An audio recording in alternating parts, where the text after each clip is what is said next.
persistence, drive, initiative, resilience, problem solving, connecting and developing trust and rapport quickly and easily. These are innate talents that cannot be taught. Period. End of story.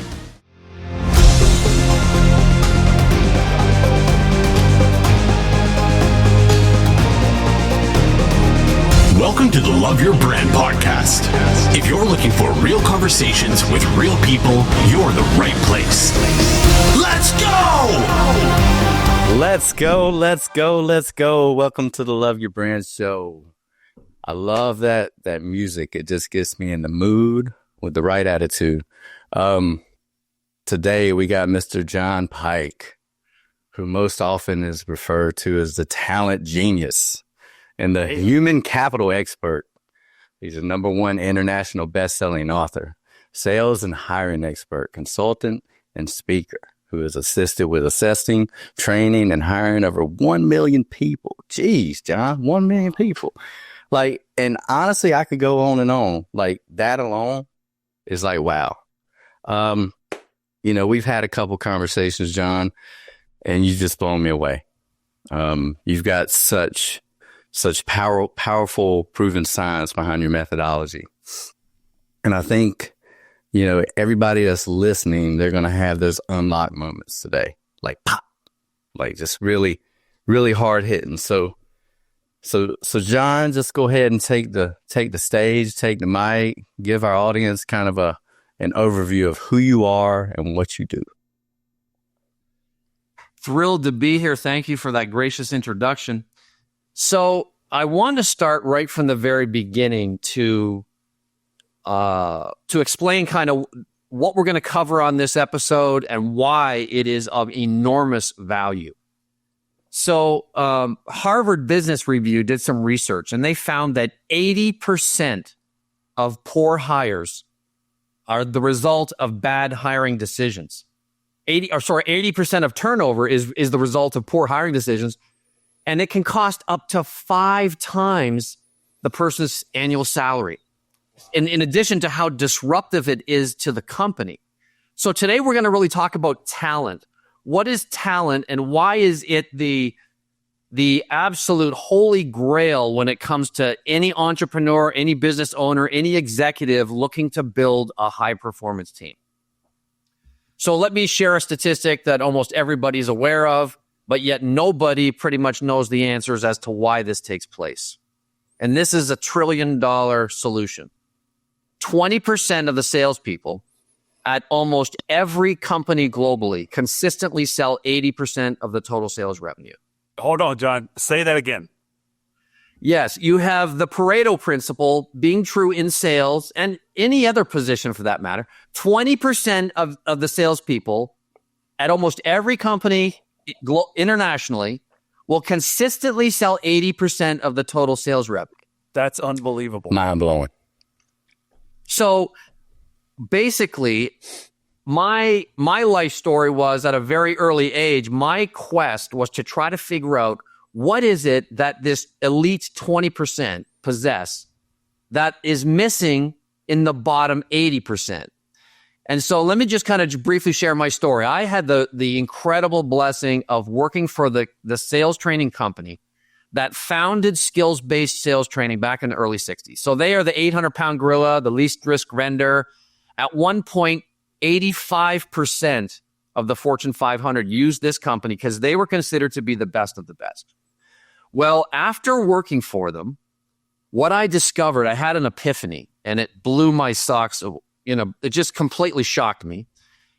After the training, the high performers continue to be high performers, and the low performers continue to be low performers. Simply put, there was no direct causal link between the training and an increase in sales. And I'm like, how can this be? And furthermore, how can I in good conscience continue to work for this company when I know this sales training doesn't work? Traditional sales training is flawed. It doesn't work. In fact, Gartner just released some research that said that 87% of traditional training is completely forgotten in 30 days. So why in the world would someone who's responsible for a budget and for trying to get the most performance out of their people continue to spend money on this traditional training? Well, the answer is they shouldn't. So what happens appropriately, these senior executives in an economic downturn, they cut this traditional training, right? If it worked in a downturn, they would double and triple down and do more of this training, but the actual opposite is true. Not only that, listen to this. How many times when you have seen an employee been on a performance improvement plan, have they been able to suddenly and instantly make a turnaround and become a high performer? It virtually never happens. It's the rare exception. Right? So getting back to this 20%, I went on this journey. It was my goal in life to try to figure out what is it that this elite 20% has that the 80% doesn't have. So what I'm going to mention is going to connect. It's going to resonate. It is going to absolutely confirm what you have thought and believed all along, but didn't have proof that this actually exists. Okay? So what I have come to find out, the single greatest breakthrough in people, in the human dimension, is that talent is a function of basically the hardwiring of the brain. So it's either formed basically near birth or developed at a very early age. So to be specific, there are things that you cannot teach, that cannot be taught, cannot be learned, cannot be seen in an interview. Let me mention what some of those things are. Persistence, drive, initiative, resilience, problem solving, connecting and developing trust and rapport quickly and easily. These are innate talents that cannot be taught. Period. End of story.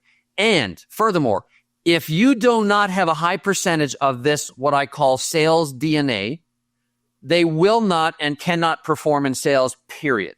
That is the reason why all this traditional training doesn't work. It doesn't matter how much skill you try to provide someone and help them learn.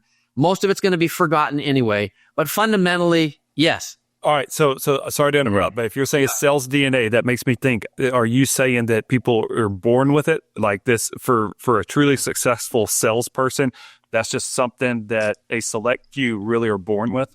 I'm absolutely here to tell you categorically that that is the case. And I know that this has been an ongoing debate. Are people, are high performers born or made? But I will say this, in a little bit in addition to being born, you have to be predisposed to be exceptional in certain areas. So I'll just give you a quick example. I just came back from Minnesota where I was working with a client. The average sales production of his team is 10 times the industry standard. He has been the number one real estate brokerage in his area for 10 consecutive years. Last year, he was number one in terms of volume and revenue in the state of Minnesota, and number 9 nationally. Now, I want to say something that most people probably will have a hard time believing. I have handpicked every single one of those salespeople in an industry that has a 95% turnover, incidentally. Now, in addition to handpicking those people, I did not ever talk to them. I have never met them. I have never communicated with them on a Zoom. I based my decision, 80% of the hiring decision is based on a person's innate talent, whether they have the natural ability, not skill, to be able to do certain things to be exceptional. So let me give you a quick example. There's this guy that they were going to pass on. He was a former pastor of all things. No sales experience, no real estate experience. Simply put, he had one of the best sales assessments in the sales DNA that I have seen, almost looking at almost 1 million of these assessments. Wow. He sold in his first 5 years $120 million worth of real estate. To put that in context, that is probably in the top 1/100th of 1%. Most salespeople, the average salesperson would probably sell 3 to 5 homes per year. He was selling over 100. Wow. So I'm here to tell you, it doesn't matter what your experience is or lack of it. It doesn't matter what your education is or lack of it. It's irrelevant. It all matters about the hardwiring of the brain. And here's something else, gentlemen. Behavior or personality is the least important dynamic. So there's a tremendous amount of people, companies, which is a good thing. They're using personality assessments like DISC or Myers-Briggs or others to help them make a better hiring decision. Everything I do is based on research and science. Based on 100 years of research, they found using a personality assessment to help you hire is only marginally better than just looking at their resume, not even meeting them and making a decision. So simply put, you're using personality instruments for hiring. You are continually going to get burned 80% of the time. Wow. Yep. So I'm giving people a lot to digest and to unpack here, but We're drinking from the fire hydrant right now, John. Hey, I just, there might be a little friction here. I'm just saying, little. Because look, you hear a lot of other methodologies, right? And this is definitely going against the grain, which I love. So, well, it's the reason why traditional training doesn't work, because unless a person's predisposed to be able to sell, like this former pastor, they would have passed on. 90% of the people would have passed on this guy and not given him a chance. My question is, how many people have you overlooked in the hiring process because you had absolutely no clue that they were going to be exceptional? Conversely, just because they look the part and say the right thing does not mean that they're going to be a high performer. So what ends up happening is most of the time people make a hiring decision and they're like, after they show up, it's like, where was the person in the interview that I hired? When is that person going to show up? Right? Oh, it's so frustrating. So, I mean, my clients have literally quadrupled their hiring success rate. Quadruple, if not sometimes higher. Now, let me just mention something. Harvard found if you just improve your hiring by merely 25%, that is a walk in the park based on what we do and the return on investment. You will double your company's result with the same payroll. Double. So if 20% of the people are selling 80% of the volume, that means reverse, 80% of the bottom people are only delivering 20%. Why in the world would you not look to cut at least 20% of those 80% poor performers, right? So that you have a second 20% that can deliver the same type of results as your top 20%. Wow. So John, is it, so if the organization, we got those 20%, they're doing 80% of the work, right? And the 80%, is that the solution to fire them, to let them go? Or do you find out that, hey, they just need some coaching or training, or is it they're just on the wrong seat in the bus? Man, Jonathan, that's an astute question, and people are not going to like the answer. So first of all, let me share a research study. It was on the front page of Inc. magazine. The name of the top of the title of it was called Change or Die. All right. They took people that had a quadruple bypass surgery who had been given a second lease on life, right? A life-saving surgery because they were going to physically die. After the surgery, they told all of these people, they said, if you do not change your thinking and your lifestyle and change some of the habits, you will die prematurely. How many people do you think were able to make the changes necessary to be able to leverage this life-altering, life-saving quadruple bypass to live a long, life? I would hope a lot. 10%. No. Let me tell you something. After having assessed, trained, and hired over 2 million people only change in the movies. That's the harsh reality. There's only 2 ways why a person changes, okay, that I have found. One is a traumatic life event like the death of a loved one or a divorce or a supernatural act of God. That's it. So all of you entrepreneurs and executives listening today, how many times have you seen in your environment where someone who was average just suddenly became a consistent, not just like had a fluke and landed a big whale, right, one time, but became a consistent high performer, right, and was in that top 20%. It virtually never happens. The only time it happens is if someone is under a tremendous amount of stress in their life, right, and they're managing and having to cope with a lot of personal things, and then that gets better. And so because they were predisposed to be able to be great to begin with, that's why they shine. So the answer is traditional training will not and cannot move the needle. In fact, it's worse, because what it does, it just negatively reinforces to the individual what they're not good at and what they cannot do. So, maybe a good thing to do now is to basically say, well, what type of training does work? All right. If traditional training is flawed and doesn't deliver results and shouldn't really be used, what do I do? Am I stuck? Right? What do I do? Right. So part of this journey involved when I resigned from this company. I went to learn from one of the co-founders of the Center for Creative Leadership. And for those of you that do not know this organization, their U.S. headquarters is in Greensboro, which is where I live. And they're considered to be one of the top 5 leadership firms globally. All right. Their best thinking, best practices was this: that self-awareness or self-insight. In other words, having a lot of knowledge about who we are, what we do, why we do what we do, the innate, the talents that we have, etc. Right? That's the secret to self-mastery. Because if you don't know what you don't know, you're powerless to do anything about it. Yeah. So the foundation of all personal growth and human development is self-awareness.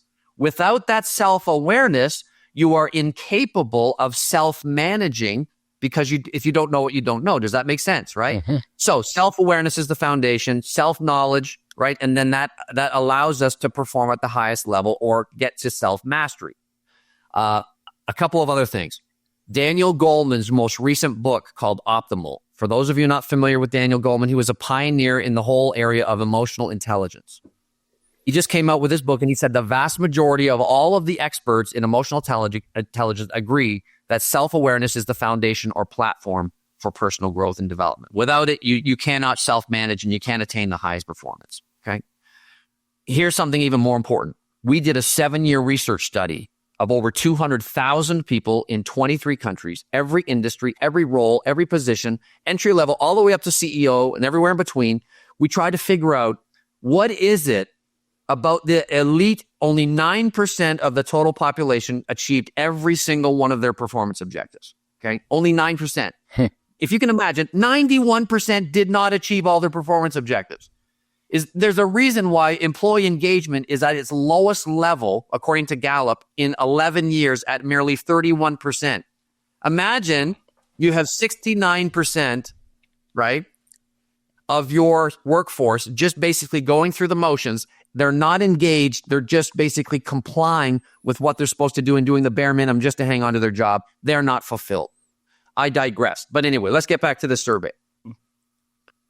We evaluated this elite 9% that achieved every single one of their performance objectives. And we found that they had 2 things in common, which is encouraging because they are learnable.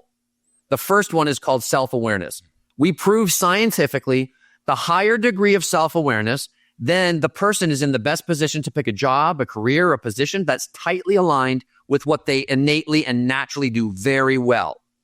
They know what their strengths are. They know what their deficiencies are. And so they make a decision that is really, where they can operate in the zone or be in their element, be at their best.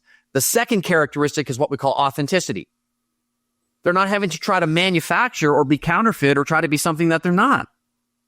Right? John, that makes me think of the pastor that you're talking about. Like, absolutely. A pastor, the definition of a pastor is to shepherd a flock. And so they're used to people, and they're used to, being authentic and real. And we say this with marketing and branding all the time. The pillar and the foundation of any good brand is authenticity. And so authenticity, I think, goes across the board in our relationships, in our family life, in our personal life, in business, and everything. So I'm not shocked by that, but the self-awareness was interesting with that. So let me go one level deeper and tell you what the cause of this universal problem is and what we can do about it. Okay. I have spoken on stages all over the world with some of the biggest celebrities and biggest names in the industry. And when I was at a SHRM, a Society for Human Resources conference, and I like to ask the audience, what does the word, since we spend more money on our education than almost anything else except for our home, right? What does the word education actually mean?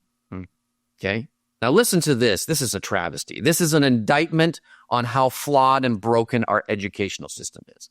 I have had one person out of hundreds of thousands of people, and this guy, after the fact, he guessed the right answer, which was good.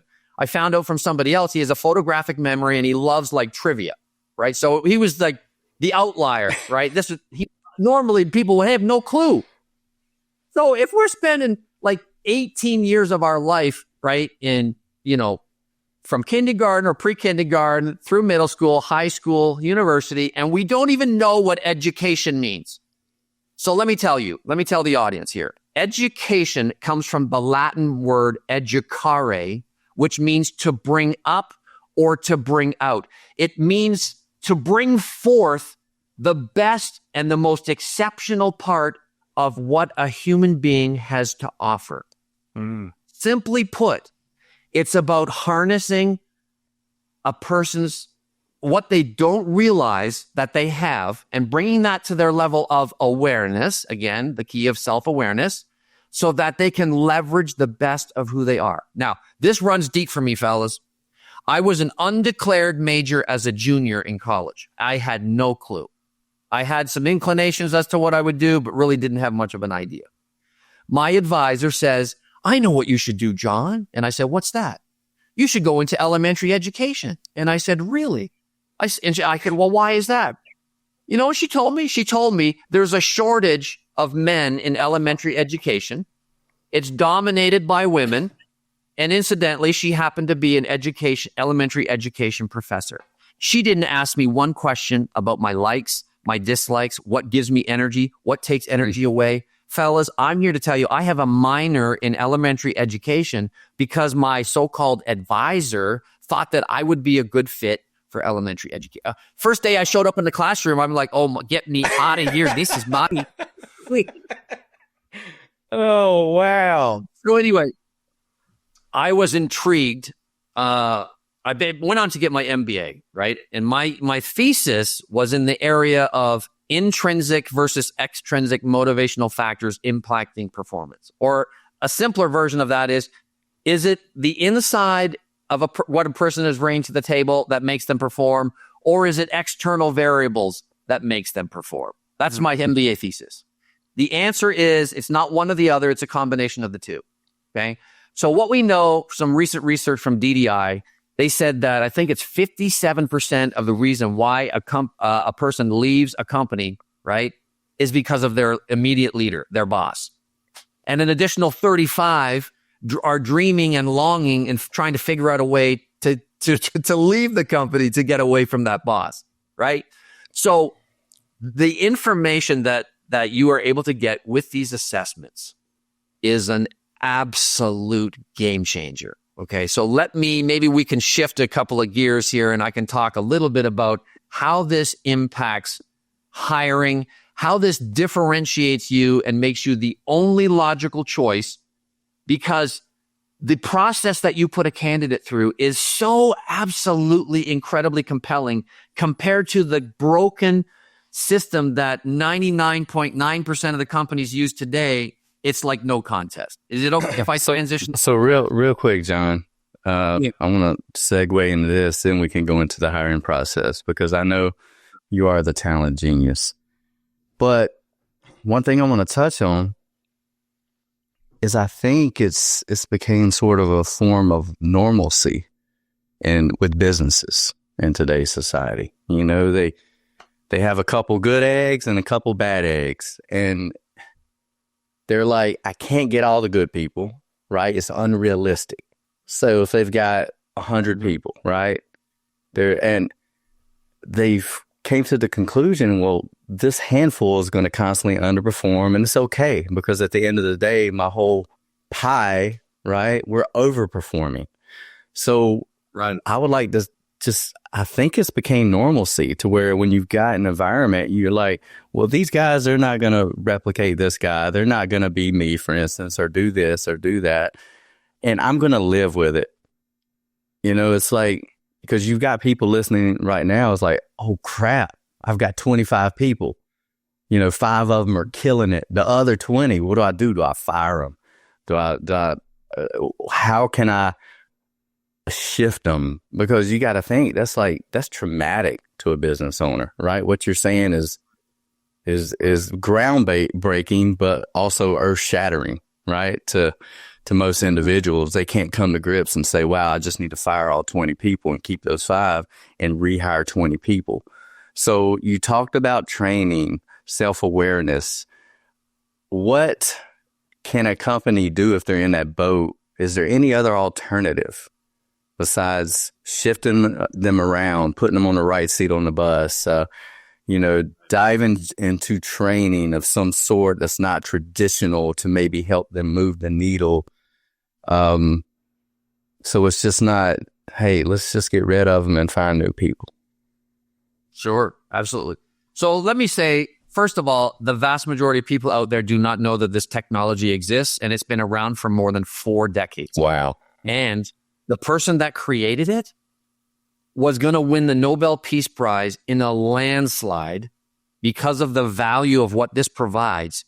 But he unfortunately died, and you cannot be deceased and win the award if you're not, living. But so most people don't know that this exists. That's a great question. So first of all, I have never ever once advocated that a company should chop their bottom 80%. Never once. In fact, I've never advocated that they chop even 40%. Right? I have said, look, this is what I would do if I were you. Right? If you have 80% only doing 20%, probably your bottom 20% are doing less than 5% of your revenue. You're doing them a favor because they're not predisposed to sell. They should be doing something else, right? But you're absolutely right. There is so much skepticism, so much indifference, so much frustration that it becomes a self-fulfilling prophecy. There's a self-defeatism among a lot of hiring managers, right? That they don't know that there's a better way. Let me give you one quick example. When I was working for a technology company, HR was doing an abysmal job of attracting and hiring good salespeople. So then what they did is they gave the responsibility to the regional vice presidents. Well, guess what? They don't have any additional analytics or insight to make a better decision. So they got the same results right with them. So guess what they did? They had every salesperson come in at a national meeting and present to our executive team. Every C-level member of the team is looking because they want to try to figure this out, and they want us to be able to present to them so that they can see what we have, what we don't have. Let me tell you something. I knew that this was basically a job interview, right? In that it's either a pass or a fail. So there were many of my peers that didn't make it. Unfortunately, it doesn't matter if you're relying on human resources, a vice president, or the C-level to make a decision. You're still going to get the same result. If you do the same things, that's the definition of an insanity and looking to get a different result. Right. Amen. Oh, so here's one of my favorite quotes. Edward de Bono said this: "The quality of your thinking will determine the quality of your future." So if you, as a leader, as a manager, as an executive, continue to believe, well, that's just the way it is, I'm going to make a great decision 1 out of 5 times, and I'm going to have these people, then that's what you're going to continue to get. Or it doesn't have to be that way, right? But so let me give you an example. Here's a real life example. We're all based in North Carolina, Furnitureland South. Back in 2010, they had 7 consecutive years of negative sales growth. Their company revenue was cut in half. They had 6 out of their 7 competitors all went out of business. I'm talking about it was dire, okay? It was what they would call, the Great Recession, right? So for the first time in the history of this company, they brought in me as an outside consultant to try to help, right? So the long story short is, in the first 30 days that I worked with them, we had a 48% increase in sales. It was so mind-blowing and unprecedented that we were featured on CBS National News with Katie Couric. Wow. Katie, gentlemen, yeah. all of the metrics were in the wrong direction, right? The unemployment rate was continuing to go up. The consumer confidence was continuing to go down. We were supposed to be selling 200,000 homes every month nationally. We were selling less than 20,000. And incidentally, furniture sales are directly connected to home sales, which is why they were hemorrhaging so much, right? So how can this company with 150 straight commission salespeople, right, suddenly have a 48% increase in sales? The secret is this. This is where this will blow traditional training away, and it delivers unprecedented results every single time, regardless of the market, right? So we have the existing employees take this assessment, right? It's a 70-page document. The amount of information on here is mind-blowing. First of all, after having done over 1 million of them, the average is, people will say it's 90% accurate. If you ask you or anybody else that's taken, they say it's 90%. Nothing's ever going to be 100%. So long story short, we take that assessment, we boil it down to one page of the most important information, which is their communication style. How do you best communicate and interact with them? Number 2, how do you create the ideal work environment? In other words, why do they get up every day and go to work? What's their why? What is it that motivates and drives them? That's the second piece of the data. And the third piece of the data is, what are their innate talents? What do they naturally do exceptionally well? It's just almost like they don't even have to think about it. It's just like breathing. That pastor, his ability to connect and relate and develop trust and rapport was in the top 0.1%. His ability to bring things to closure and completion and get the job done was in the top 0.1%. His ability to problem solve was in the top. All of his innate talents were in the top 0.1%. So we give each person the best opportunity to improve once we elevate their self-awareness, because 91% have a deficit and don't know what they don't know, so that they can be more intentional about playing to their strengths. Not only that, it encourages and uplifts and edifies and empowers people. So the first 5 people that came in, right? I knew, I had to make a big impression on these people because they're going to go to the rest of the organization and tell them, right? So they're thinking, who is this guy? Why is he really here? Am I going to get fired? Right? That's basically what these people were thinking. After people left my office, right? And left meeting me, reviewing their assessment details, they're like, this guy's cool. This guy told me everything about what the best of who I am and how to be more intentional about playing to my strengths and minimize playing to my deficiencies. Here are the results, gentlemen.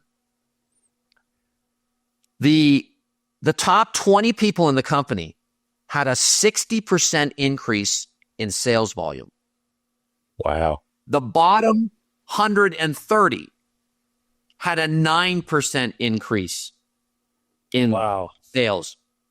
You had a 6x factor in performance with the people that had a higher amount of the sales DNA, right? Than the 130 people who did not have as much innate sales DNA to be able to do the job. And here's the other thing. They had a 50% sales turnover, 50. In the 15 months that I worked with that company, we did not lose one new hire. We eliminated their sales turnover to 0, gentlemen, because we took the normative pattern and the scores of the top 20 people, and everyone that was a potential candidate, we assessed and evaluated their sales DNA and their personality and their motivation to see how closely it mirrored the top 20. And the farther or the more you compromise from those ideal scores of elite performance, the more performance will suffer. Did you do any role shifts, John? What's that? Did you do any role shifts after you went through that whole assessment? Did you shift any of the people maybe into different roles, or did you cut a small percentage that just didn't make it? We did not. Okay. We did not make any changes to their current staff. This does not have to be disruptive. When people basically they perform themselves out, right? Or they get fired, or they resign, or they move into a different state, or whatever the reasons are, then you can up-level the quality of your people. But no. Wow. Yeah, if you're 100% sales, if you're 100% commission-based sales, right? You know all right, if I'm not performing, I'm not paying my bills, I'm not providing for my family. And so you don't even have to be positioned into another role. You're going to go look somewhere else to where you can make some money. Exactly. Jonathan, let me tell you this, just straight up.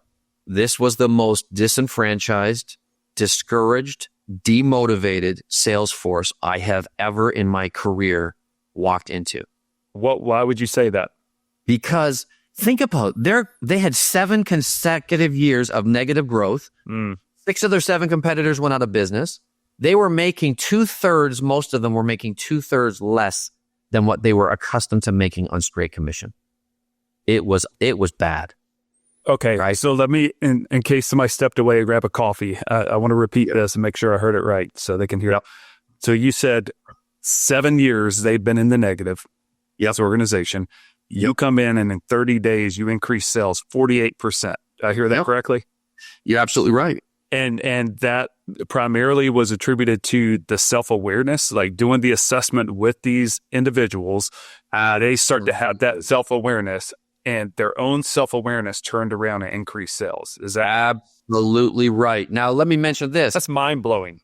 It was I am so passionate about this because here's the thing.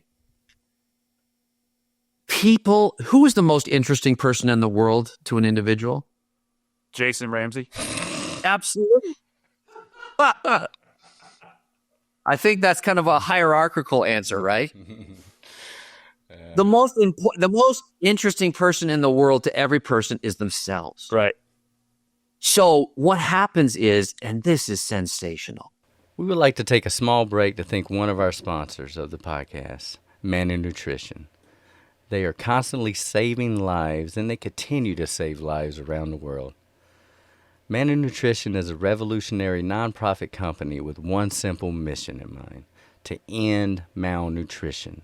Founded in 2009, Manna Nutrition produces enough ready-to-use therapeutic food, or RUTF, per day to feed 4,000 children suffering from malnutrition for 6 weeks.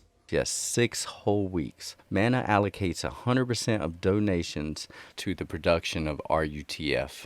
And without kind people like you, they would not be able to continue to save lives. We're grateful to work with and support such an amazing organization, and we encourage you to do so as well. Please visit mannanutrition.org to learn more and get involved. Because people are learning about themselves, they absolutely devour the information. They immerse. The level of engagement is off the chart. Okay. So when I spoke to them the first time, right, and the first 30 days they had a 48%, it was their best month sales in 4 years. So the owners appropriately had me speak to that same sales force over the next 14 months and over an additional 20 times.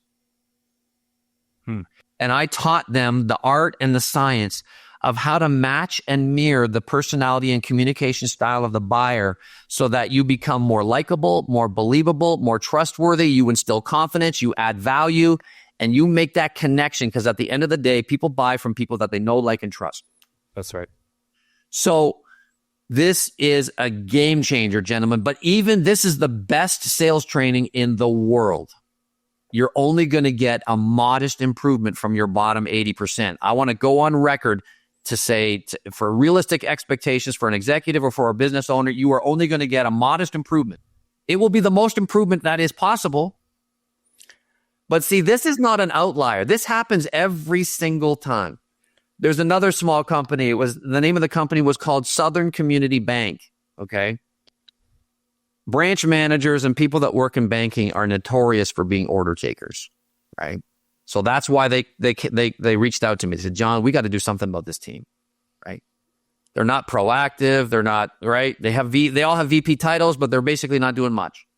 So I used the same thing. In a 2-hour session, everybody took the assessment prior. We reviewed their information. They had their highest quarterly sales growth in 4 years, and the company was sold or purchased shortly thereafter. Wow. So, it's a game changer. Most people are looking. Same approach both times, right? Absolutely. I use the same approach every time because it's based on science. Yeah. So let me ask you this, John. I don't know if you'd be able to answer this, but I think about, so when you talk about Furniture Land South, I think of all the furniture stores I've gone into and knowing that they have the 10 reps back here and they're cycling through each time somebody walks in the door, it's your turn, then it's your turn, then it's your turn. Yep. I'm cringing as I walk through the door because I don't want to talk to this rep as they're coming up to me. It's almost like I try to go in and run before they're able to get up to me. Hey, can I help you? I want to be on that journey in the store by myself. So would you be able to, based on the self-awareness and what they go through with this assessment, like how that pivots from, their experience as they start to engage with somebody that comes into the store? Oh man, Jonathan, you just hit the mother lode of all questions, brother. We hadn't even talked about this to be for real. So what happens is that I took the top 5 biggest sales objections that they face as individuals that get in the way of a sale. Number 1 was, I'm just here to look. I'm just browsing. No thanks. I don't need any help. For the exact same reason that you just mentioned. Because the very first thing that almost everybody that is not in sales thinks of, the first image that comes to mind when they think of sales is a used car salesman. Right. And incidentally, that's a positive because it's unbelievably easy to differentiate yourself. It's a great thing. It's a great thing that 80% of the people don't have a clue and that they're hackers and that they offend people, etc. Okay? So what I did is I created a little small group within this 150 on these 5 topics of their biggest sales objections, and we took it apart and dismantled it, and we came up with something so precise and so powerful that it literally obliterated these objections right from the very 10 seconds. Well, you never have a second chance to make a first impression, right? So basically, I don't remember exactly what it is because this was 14 years ago, but it went something like this.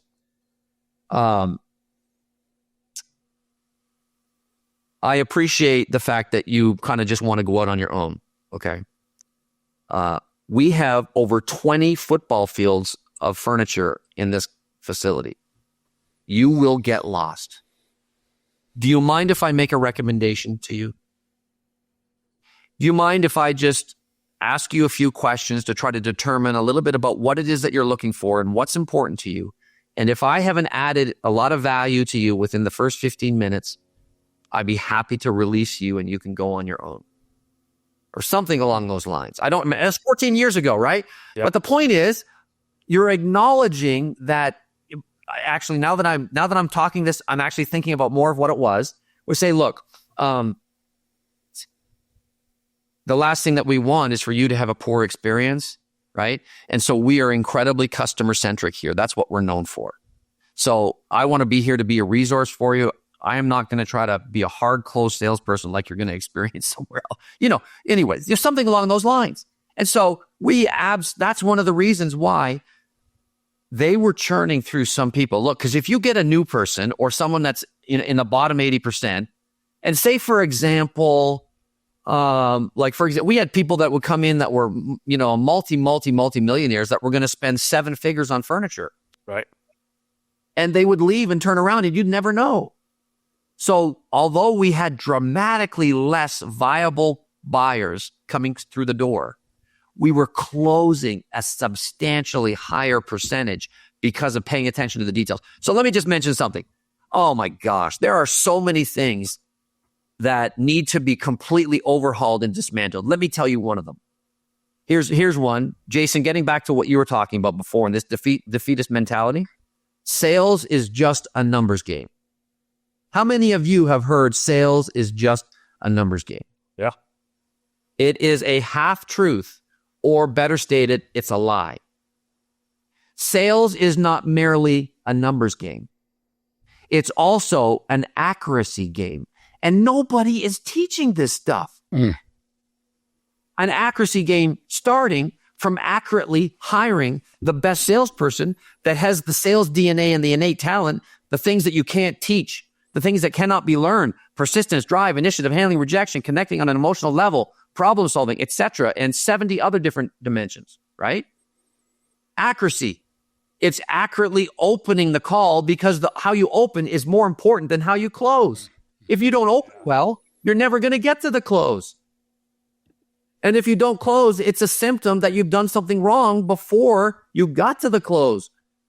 Accuracy game, asking the right questions, asking great questions to put you in a whole different stratosphere as an advisor, as a consultant, from a sales point of view.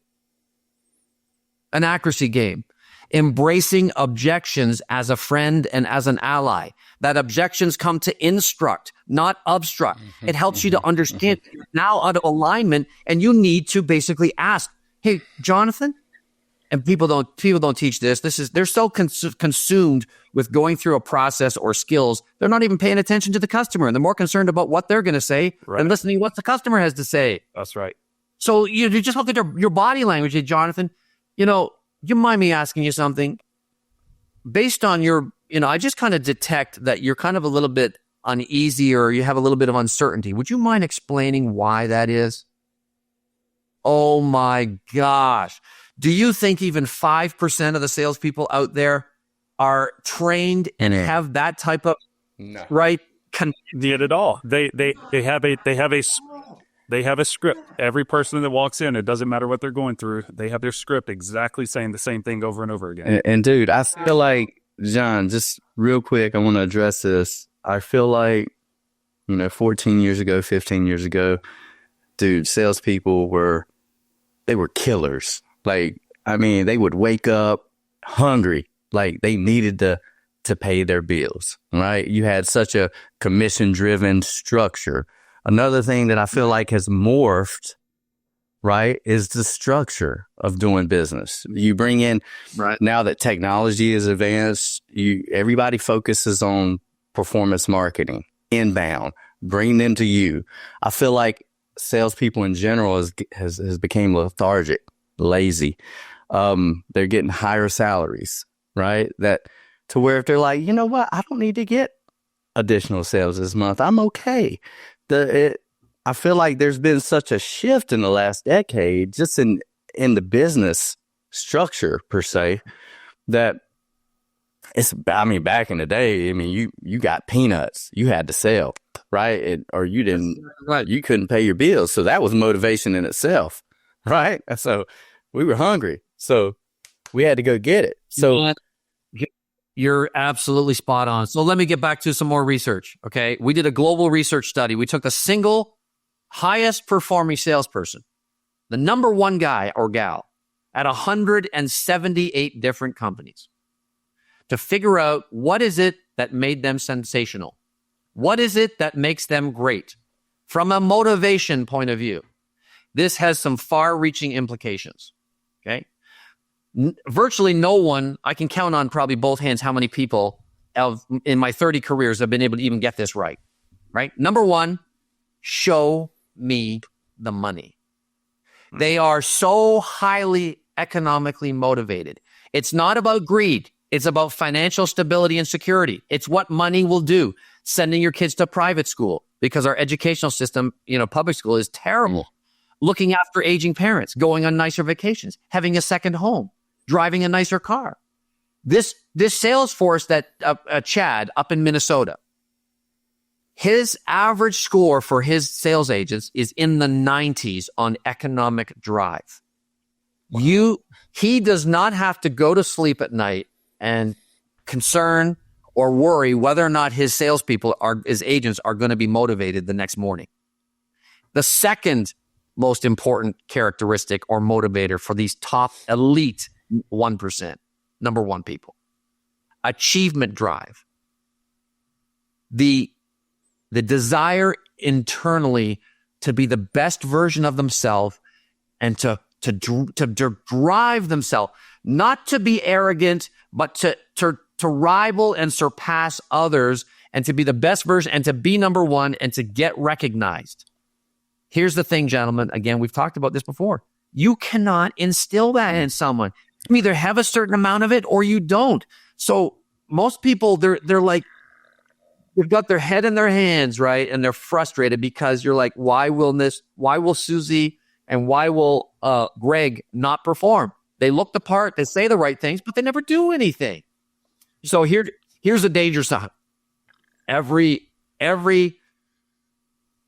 sales position, in my view, should have a split, a combination hybrid comp plan that is part salary and part commission. And if you have a candidate, if you don't have access to the tools that I have to take the costly, frustrated guesswork and get to as high as 90% accuracy and cherry pick the top 20%, if you have a compensation plan and someone is uneasy, the fact that part of it is commission, the next word is next. Ooh, there it is. There it is, Gates. Next. You want people, right, who are in it for the upside potential and for an open-ended compensation plan. And if people are giving you resistance, what do you think they're going to perform like if they're hesitant and reluctant and don't want to, put part of their compensation at risk? Are you kidding? Great point. I mean, I remember hearing so many judgments against salespeople that, hey, they're driven by the money. They're only in it for the money. And actually, if they are, they're going to be a top performer. It's more than just the money, but I was just talking about what is it from an internal motivation, right, that is going to eliminate that guesswork and eliminate those costly misses. Okay. John, I have a question about that with regards to genders. I'm sure there's statistics out there of are females generally or males generally the higher performers? And second part of that, are most sales reps, is it pretty equal women and men in the workforce, in the sales force, or is it predominantly one side or the other? And I only believe there's two genders, even though we're in 2024. Honestly, I appreciate your boldness in saying that. I'm with you 100% on that too. So, all right. You asked a couple of very good questions. One is a function of the industry, potentially, as to the amount of men versus women. Let me give you an example. I was working with a family-owned company in Atlanta, third-generation company in Atlanta. They climb water tanks and inspect water tanks that are 100 feet off the ground. There are no women that work in that situation. It's just too physically demanding. Yeah. And they had an 80% sales turnover because in addition to the blue collar work ethic of having to climb and the safety, issue and not being afraid of heights, they also had to be articulate and communicate with a wide variety of people like the town commissioner and engineers and, all these people, right? So here's an interesting one. The EVP of sales was a Fortune 500 guy. Used to work for Ralston Purina and some other big companies. He wanted absolutely nothing to do with me. Thought it was, hocus pocus. Okay. So I didn't give up. I went to the next level down to one of his RVPs. I said, give me three of your performers. Give me a top performer, give me a low performer, and give me a middle performer. Don't tell me who's who. Just, have each of those people take the assessment. Well, not only did I tell him who was the high performer and why the other people were performing at the level that they were performing at, he said, John, this is the most unbelievable thing I've ever experienced in my career. You have told me in half an hour more about the people that I have had under my leadership for 4 years than what I personally know about them. In one case, his middle performer was so anal retentive about having the right answer and not making a mistake. His personality profile was a C off the chart. So, precision, thorough, and accuracy. He was always getting ready to get ready, right? He had one foot in the brake and one foot in the gas. And once he understood that, right, the leader understood that, and the salesperson understood this, he was the number one salesperson the following year. Wow. Talk about the importance of self-awareness. But back to the story. So he went back to the EVP and said, this is the most remarkable thing I've ever seen in my career. We have to do this. John just told me from 3 people that he'd never met or talked to who was best, who was middle, and who was the worst. And incidentally, when I do a best and worst, I have never been wrong. Not once. Never. The science is so precise and so accurate, it is impossible to be wrong. Okay? So I thought, you know what? I'm going to go the extra mile. I didn't mention that I was going to do this for the EVP. I did get the contract for this company. They had, let me think back, they had 40 salespeople nationally. Okay. So everyone's assessments came in. I took a look at those assessments and I did a summary, an executive overview. I sent it back to the executive vice president. I said, here are your top 10 salespeople in the company based on their scores alone. That's it. Just looking at their scores, not having a conversation with them, not meeting them, not talking to them. Right? He nearly fell out of his chair. I had identified, right, the people who had sold 80% of the sales revenue in the last 4 years consistently. Wow. There was one guy who had the best sales assessment, similar to this former pastor, one of the best sales assessment I've ever seen. And so I was curious, I was off on him, right? And so I did a little bit more follow-up. And I found out he was a brand new hire. So the next year, he sold over $7 million worth of business. Normally, it's a 2 to 3 year sales cycle, selling to townships and selling these water solutions. He sold more in his first year than anyone in the 50-plus year history of the company. Are you guys starting to get the picture here? It is based on the science and the analytics and the talent, whether you have this sales DNA or you don't. That's what is the biggest predictor. Now, here, I'll just give you one more proof point. Harvard Business Review published for 3-dimensional assessments, 92% of the correlation or predictability of on-the-job superior performance has to do with cognitive abilities, which is exactly what I've been doing for the last 30 years, gentlemen. So we have more and more data is being released and more research that's coming out that talks about the fact that the reason why I'm able to deliver unmatched and unprecedented return on investment consistently is because, right, all this research is now validating, right? McKinsey and Company, they found that the right talent or superior talent can outperform average talent by an 8x multiple. Huh.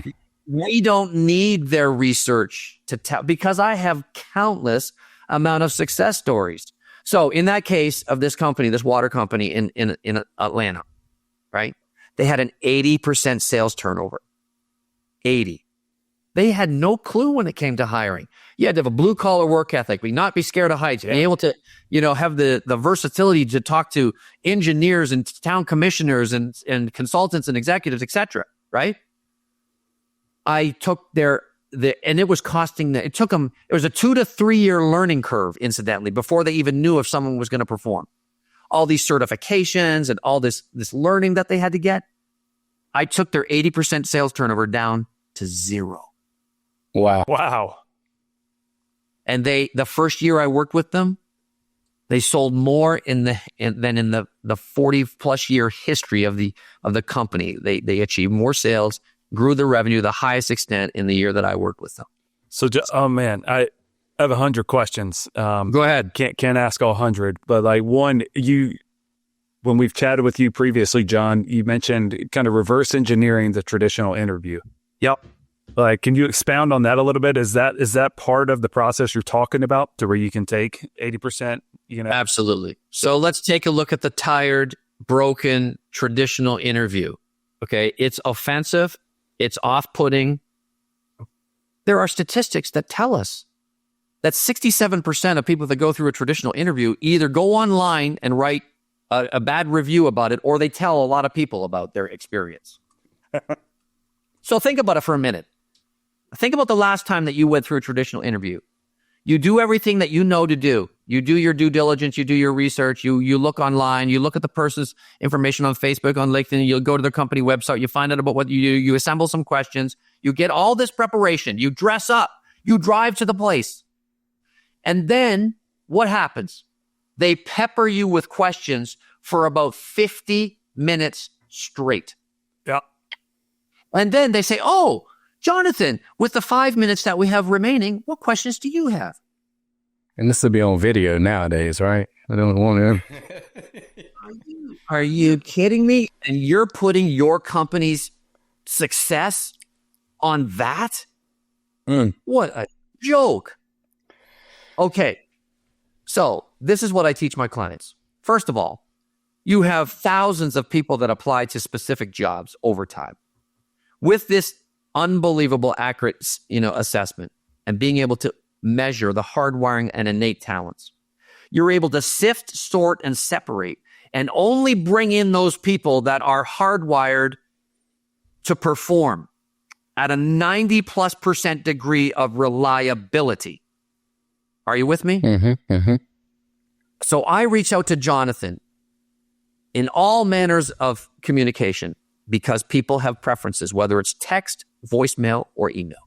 It goes something like this. Jonathan, we are absolutely thrilled that you have taken the time to apply to our sales position, right? We are really looking forward to meeting you in person. What I want to tell you is that it's not a matter of if you're going to be successful with us, but how successful you will be, right? We know that you have the sales DNAs in the top 10% of the best salespeople in the world. We're unlike any other company that you're going to meet or interview with. Instead of, you being peppered with questions for the first 50 minutes, I want you to come prepared to ask questions that are important to you to figure out whether or not this is a win-win situation and this is going to be a good fit for you and your family. Because you know what I know? This is one of the most important decisions that you're going to make in your life. You spend the best waking hours of your day at the job, right? We want to make sure that we give you, so after the small talk and the introduction, I'm going to give you the floor. Ask as many questions as you want. And then after you're done, I'd like to ask you some questions. Does that sound fair? Dude, you have totally obliterated and totally differentiated the typical experience that they have, because you can be supremely confident. You can only do that when you have the analytics and the data and the science that tells you categorically this person is just like that former pastor or just like that first-year salesperson in Atlanta that had no experience but had some of the best sales profiles in the world. Wow. I got one question, John. Earlier, you were talking about the kind of the restructuring salary and commission. I feel like nowadays they may feel if they go about that way that they won't get the quality candidates in the first place, like even get to the interview process, if that makes sense. So what's the X factor if they're putting out, hey, we need to hire salespeople, right? What's the X factor to kind of say, hey, come give us a try.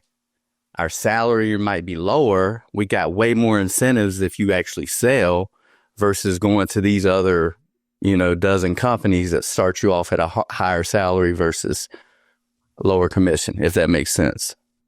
A lot of I just lost my train of thought, but one of the things that I'll mention here is that, so you're talking about compensation. Which I think, getting them in the door. Yeah. Here it is. Here's one of the most important things. A lot of it has to do with culture. It truly does. There it is. That's what I was waiting on. Let me give you an example. You have to try to articulate and communicate what differentiates or what's unique about you. Let me just give you one of countless examples. I was working with a mortgage company. They had 3 core values. That's it. Faith, family, and fun. I got to tell you, gentlemen, it was the easiest recruiting assignment that I have ever had in my entire life. People were contacting me saying, I never thought that there was a company that actually prioritized faith and actually had family as one of their top values. And I got to tell you, gentlemen, this company lived it. And I'm talking about, I'll give you an example. That water company in Atlanta, they had a guy that had been there. He was a career person. He came down with stage 4 cancer and was unable to work. They had him on the payroll until he died, which was years. They had him come to the national sales meetings. The culture, again, faith was something that was very important to them too, and it attracted, right? Attracted like. The culture was so unbelievable. At 6:00, the majority of the parking lot was still full. Wow. Now, let me contrast it with this. That company was bought out by a foreign conglomerate. And within 3 months, they virtually killed the company's culture. At 5:00, the parking lot was completely empty after 3 months. The president from France,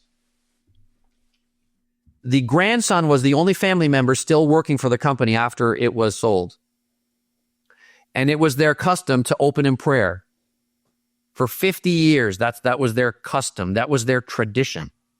Expecting that was going to happen again, the grandson went to the president, or the president came to the grandson and said, we're not going to open in prayer this year. And he said, well, we've been doing this for 50 plus years. This is the fabric. This is the heartbeat of our company. This is the expectation. This is the reason for our success. He said, today, all that changes. No more prayer.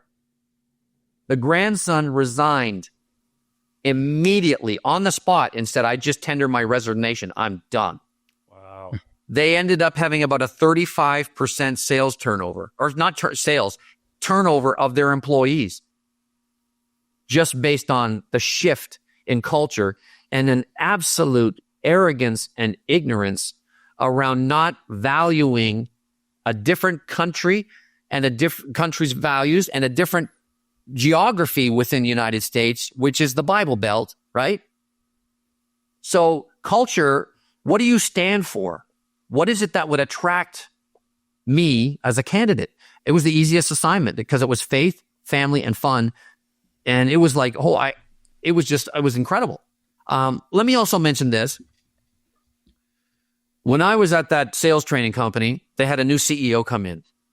And this is the company that writes white papers on things like the importance of the right sales compensation and how to eliminate sales turnover. You can't make this stuff up.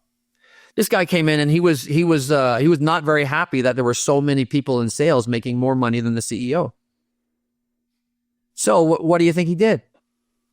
He downgraded the sales compensation substantially. Yeah. What do you think happened? They quit. Most of them resigned or left at a time that was convenient when they had another job. For those of you that run sales teams, for those of you that are entrepreneurs, executives, etc., the only thing that you should do when it comes to sales compensation is make it better. If you try to just downgrade a sales compensation plan, you are shooting yourself in the head. If you want to be penny wise and pound foolish, downgrading a sales compensation plan is like stepping over $1 million to pick up a quarter. You have to understand the single most important motivator, right, to high performance in selling is economic. If you take the wind out of people's sails, you cut the legs out from under them if you are going to cut their compensation plan. Gentlemen, I don't know how many years it took for them to recover because I had already left. I would submit to you it probably took 5 years for that company to recover and recoup their highest performing people that were generating the majority of the business that had been there 5, 10, 15, 20 years. That's the impact of leadership or lack of. And I think you nailed it, John. It's, a lot of people are focused on their marketing and branding outbound externally. They kind of lose focus that you've got to apply that same notion to your own company, to your own brand, to your own business. So when they see these ads, the compensation may be different. You've got this other shiny diamond over here. But when they see the value, when they see the culture, when they see the brand, right? They just gravitate towards it and say, hey, I want to work harder. I resonate with that. So it's the power of that internal marketing, right? It may be all of this marketing and all this advertising and corporate reputation that brings the potential buyer to the table.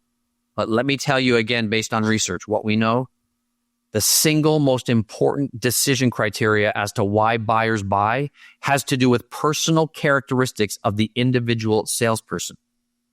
54% has to do with personal characteristics like trustworthiness, likability, believability, how much you instill confidence, how much are you an added value resource.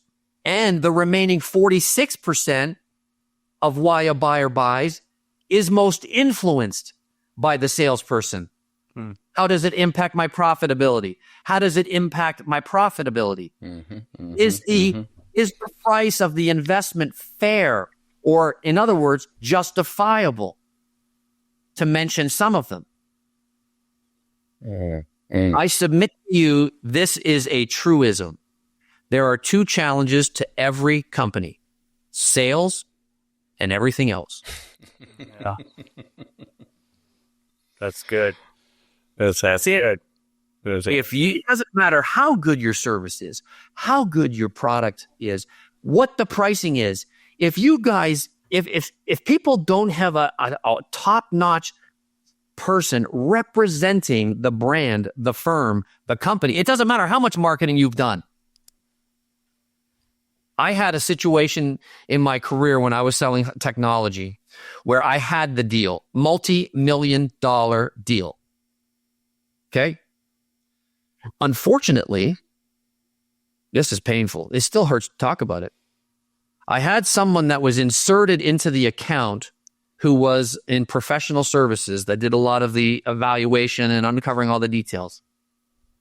He was so awful that the guy that was making the decision just said to me, John, he said, I wish I could give you this business. He said, you have done, everything personally, right? With a high degree of integrity, professionalism. I couldn't ask for anything better. This guy fell down so badly that he said, my company will not allow me to give your company the business. And this was after I told the executives, please do not ever put this person in one of my accounts ever again, because they are incompetent. Wow. There are some things that are just crazy, guys.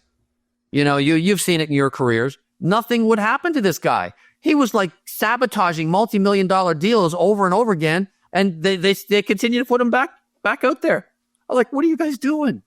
Wow. No, so when I say compensation, that had to do with my compensation. That was hundreds of thousands of dollars in commission.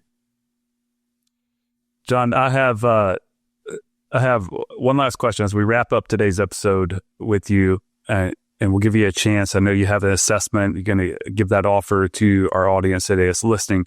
But before you comment on that, you mentioned one of the colleagues earlier that was like the high C, off the charts C, right?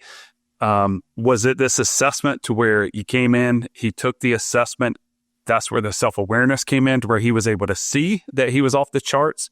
And then you said over that, I think the next year, his performance was just through the roof. Is that the assessment that you're talking about?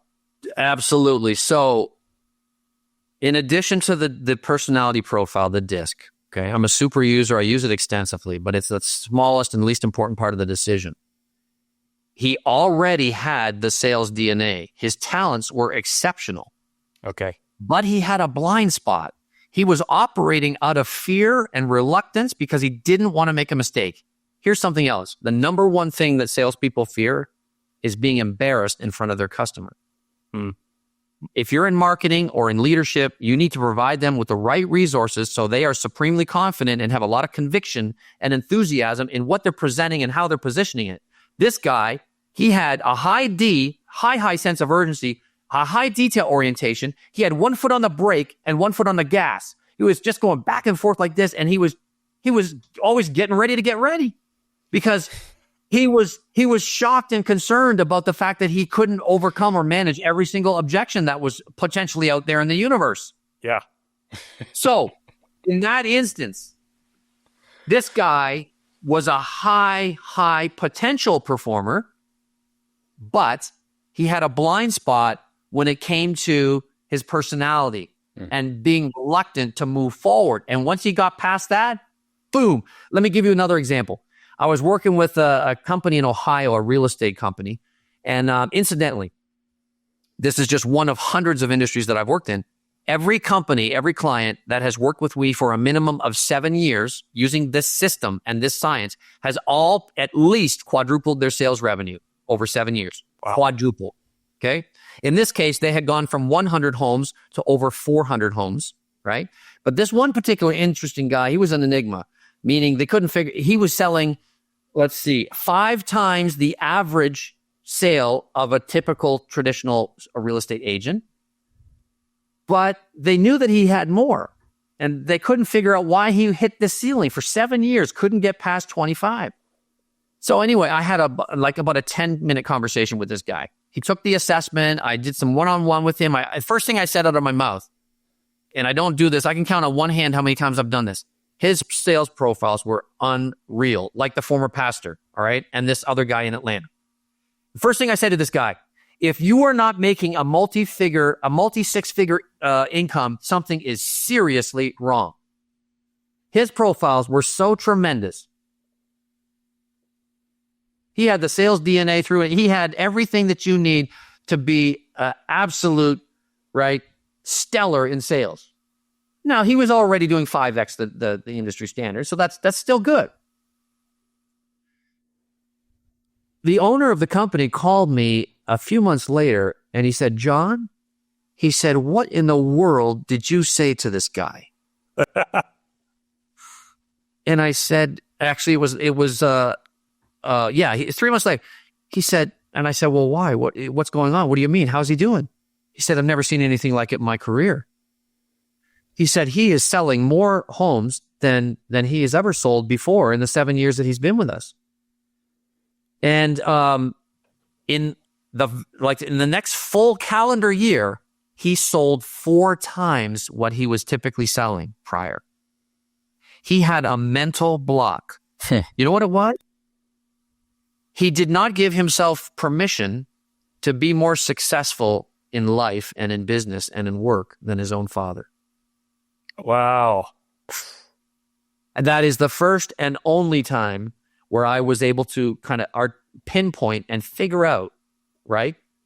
Here you've got, we watched the movie again, Secretariat. If you haven't watched the movie, it is a phenomenal movie in so many different dimensions.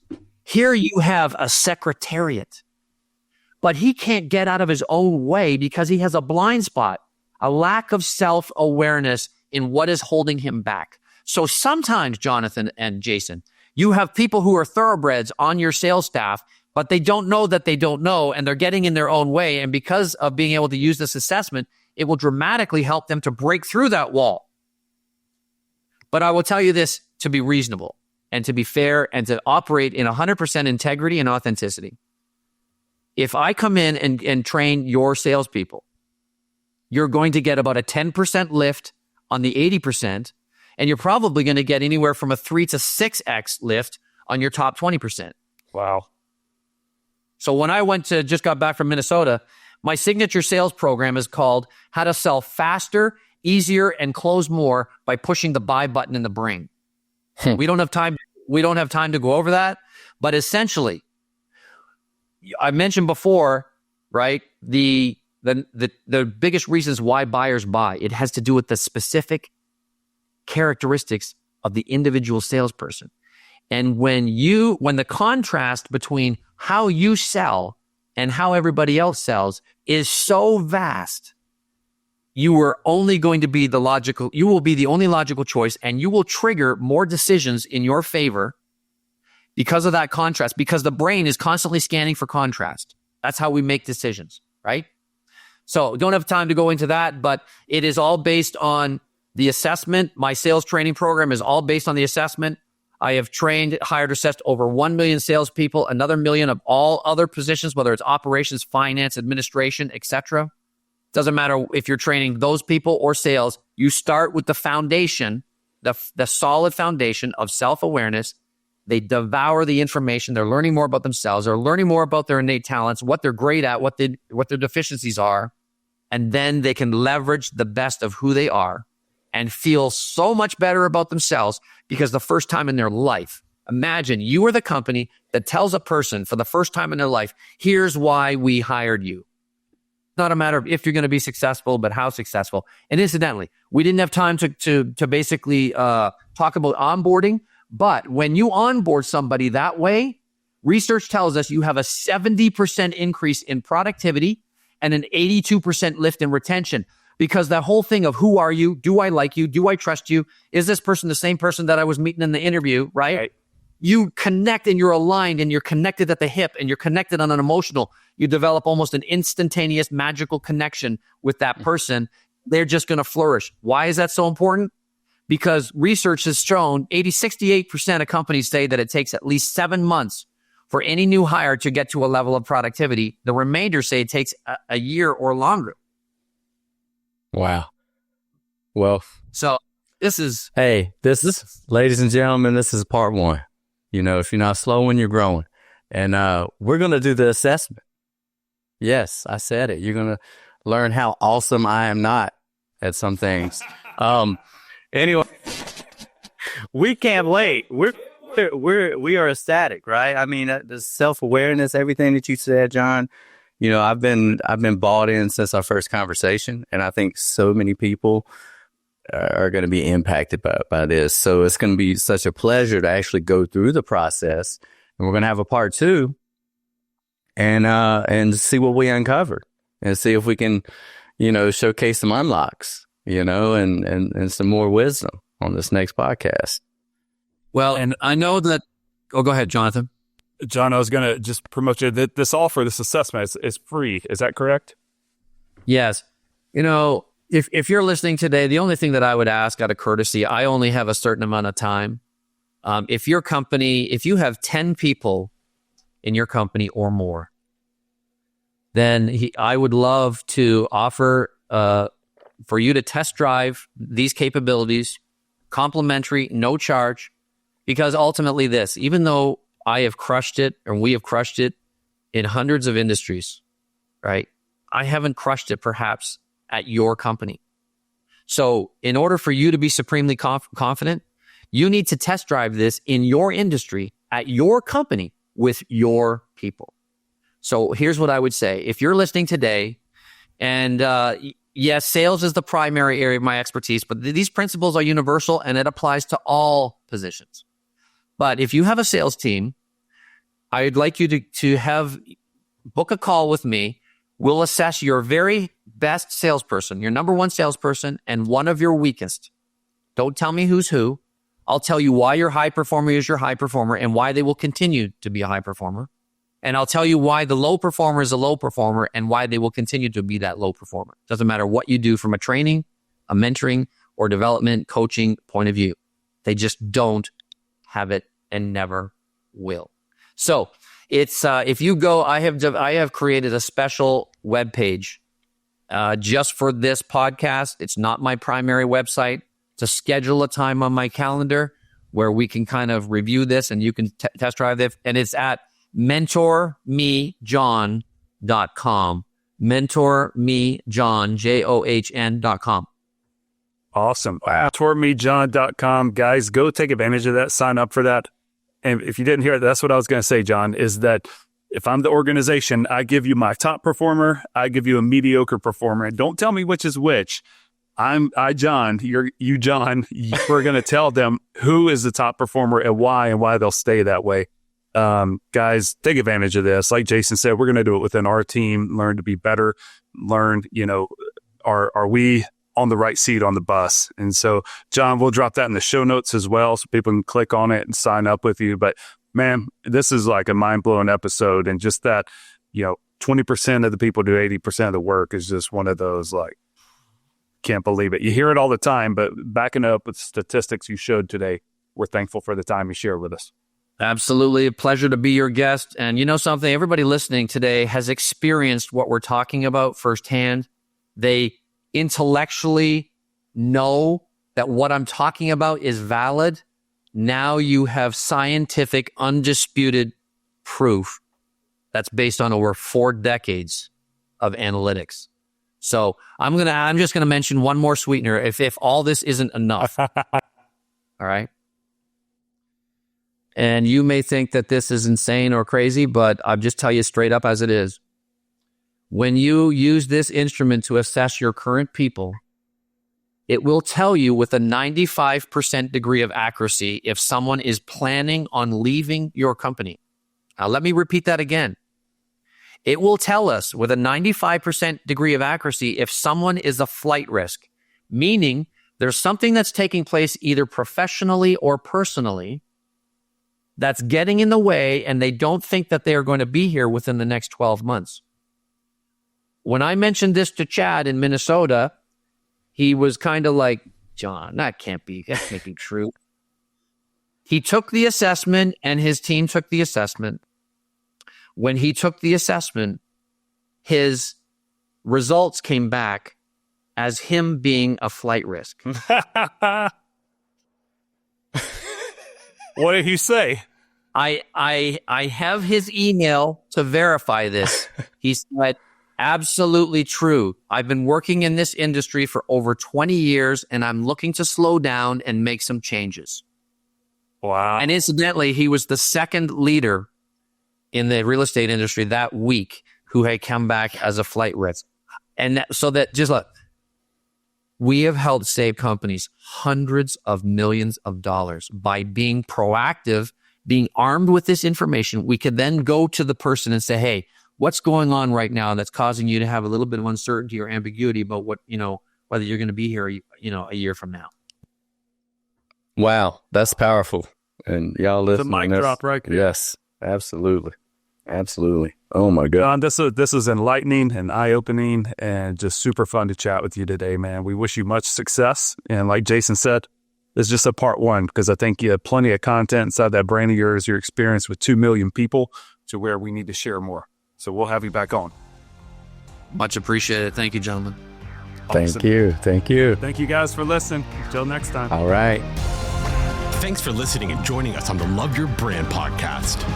Stay tuned for the next episode, and remember, share the love.